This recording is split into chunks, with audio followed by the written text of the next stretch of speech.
Is Russia's Putin getting the last laugh even after the defeat of his longtime ally Viktor Orban? A Russian official's prediction is now sending shockwaves through the debate in Europe, with Moscow insisting that Orban's loss is no cause for celebration. Could Orban's defeat become a catalyst for deeper European fragmentation? And is that exactly why Russia appears largely unfazed by the outcome? With Trump heavily distracted by the Iran crisis, Putin may now find fresh room to benefit in Europe.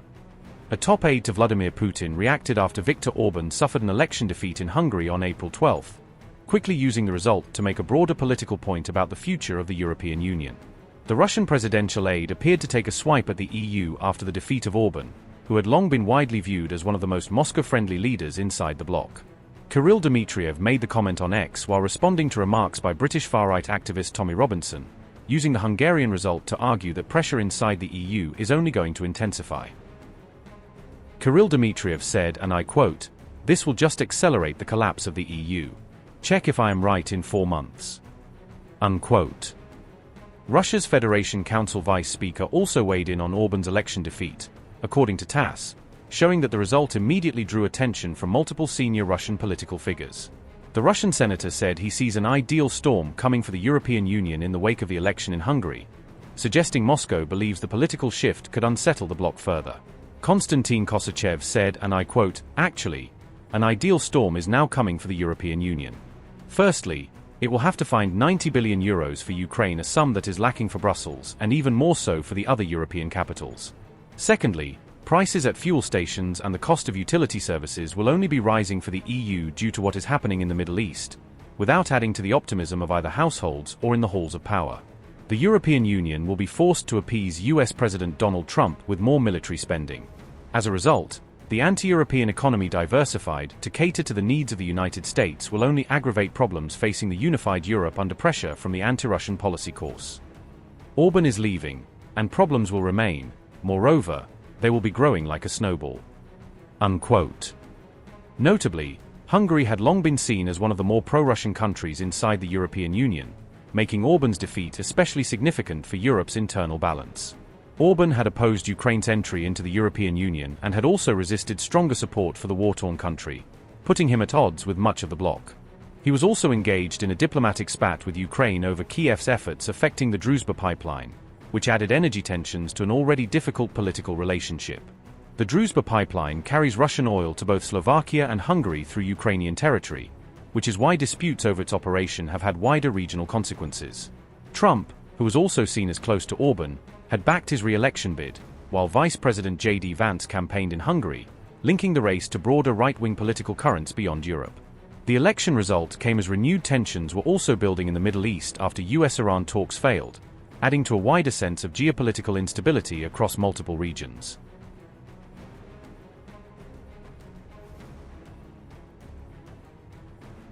Veteran Hungarian Prime Minister Viktor Orban accepted defeat, bringing an end to his 16 years in power after major electoral upset. Peter Magyar, the leader of the centre-right opposition Tisza party, emerged as the winner of the election and now stands at the centre of Hungary's political transition.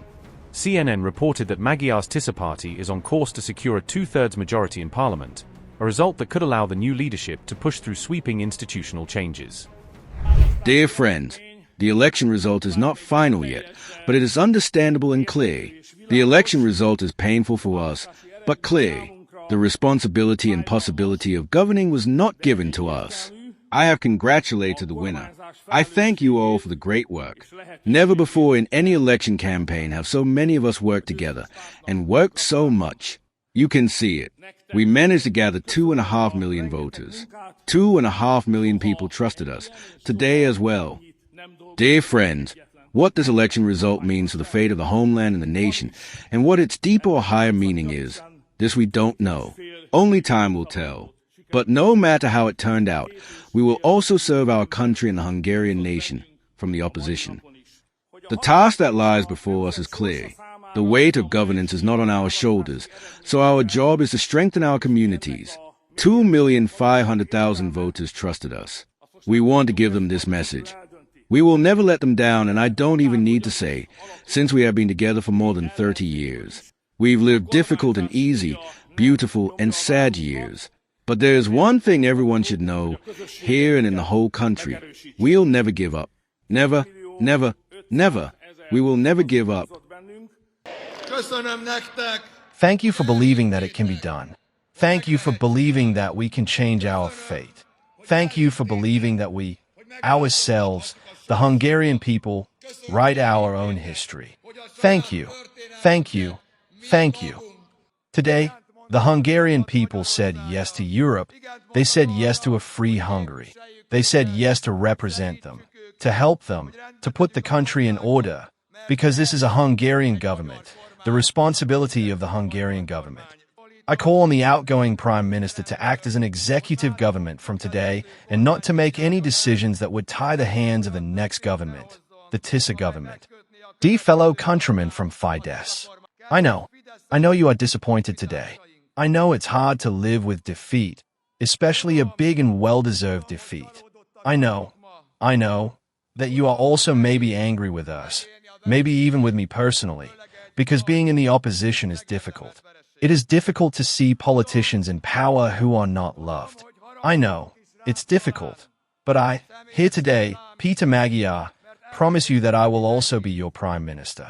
I will be the Prime Minister of all Hungarian people, and I will work 24 hours a day, every day of the week, to heal the wounds, so that we can accept each other, even if we have different political views.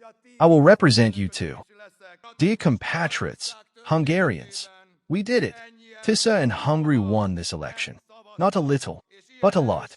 Actually, very, very much.